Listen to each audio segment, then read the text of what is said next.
कल मैं नरेंद्र मोदी का पुतला पूरे बिहार में सभी जिला मुख्यालय पर हमारे पार्टी के कार्यकर्ता जलाएंगे। सरकार कह रही थी कि हम 2 करोड़ नौकरी प्रतिवर्ष देंगे, कहाँ किसी को नौकरी दी। भारत सरकार की संपत्ति है, न कि भारतीय जनता पार्टी की संपत्ति है। संपत्ति को बेचने का अधिकार केवल नरेंद्र मोदी को नहीं है, बल्कि जनता से पूछना चाहिए। नमस्कार, लाइव सिटीज देख रहे हैं आप। मैं हूं आपके साथ अनिकेत कुमार। केंद्र सरकार के द्वारा कई संस्थानों का निजीकरण का बात चल रहा है। ऐसे में विपक्ष का गुस्सा फूट रहा है। ऐसे में हमारे साथ जन अधिकार पार्टी के प्रदेश अध्यक्ष हैं, इनसे बातचीत करेंगे निजीकरण को लेकर। केंद्र सरकार के द्वारा कई संस्थानों की निजीकरण की बातचीत चल रही है, क्या लग रहा है?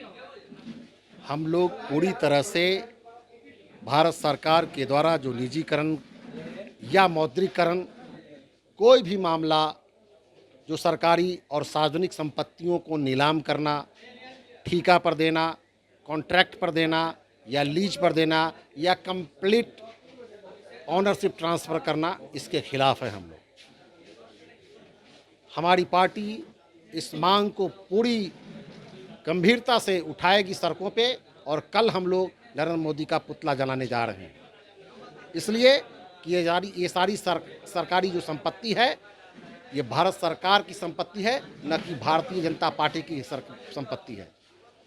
सदन में बहुमत से इस नहीं बल्कि 2/3 बहुमत से इस बिल को पास होना चाहिए सरकारी संपत्तियों को बेचने का, क्योंकि 1.5 अरब जनता की गाढ़ी कमाई से ये संपत्ति खड़ी की गई है, और इस संपत्ति को बेचने का अधिकार केवल नरेंद्र मोदी को नहीं है, बल्कि जनता से पूछना चाहिए, जनप्रतिनिधियों से पूछना चाहिए।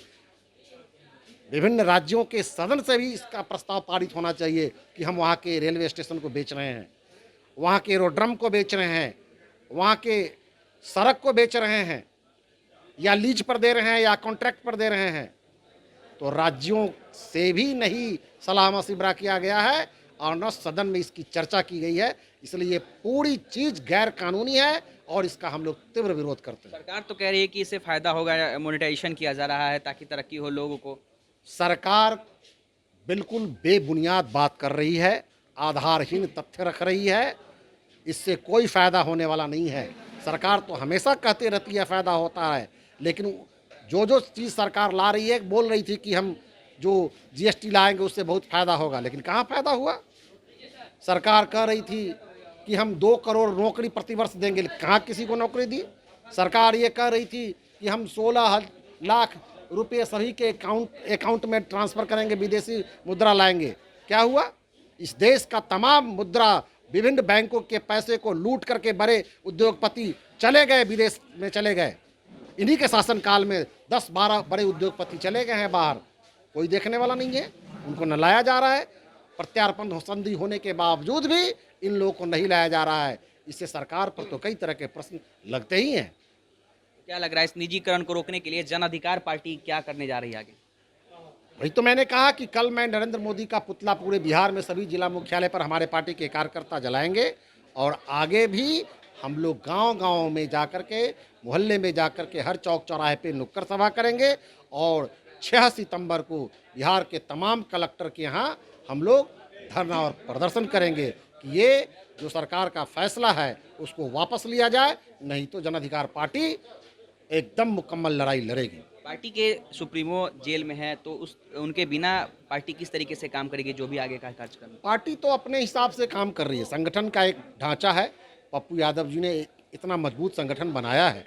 भले ही एक पप्पू यादव जी जेल के अंदर में हैं, लेकिन उन्होंने लाखों पप्पू यादव पैदा किया है, जो उनकी नीति और नीयत से, उनके सिद्धांतों से लैस होकर के पूरी तरह से पार्टी के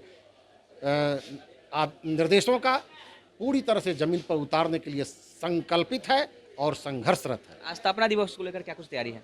स्थापना दिवस को हम लोग, चूँकि हमारे नेता जेल में हैं, इसलिए हम लोग स्थापना दिवस को सादे समारोह में प्रत्येक जिला कार्यालय में हम लोग करेंगे।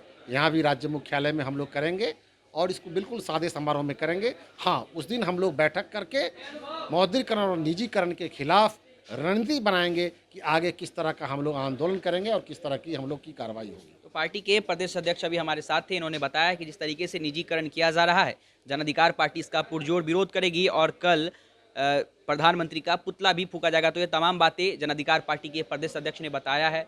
बहरहाल आप लाइव सिटीज के साथ बने रहे, हमारे यूट्यूब चैनल को सब्सक्राइब कर ले, फेसबुक पेज को लाइक कर दे, इस वीडियो को ज़्यादा से ज़्यादा शेयर करें। धन्यवाद।